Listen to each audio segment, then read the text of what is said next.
Abo, dah sabar. Bombal, lu kau tak kan? Si cah semua suci berapa kan?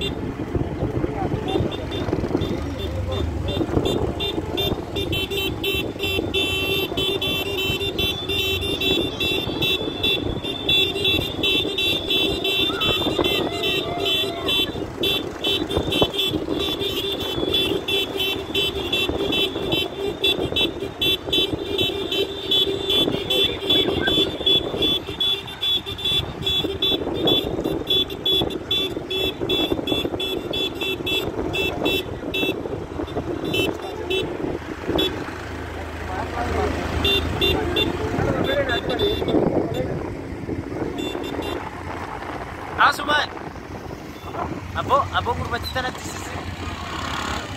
Asuman buah abo.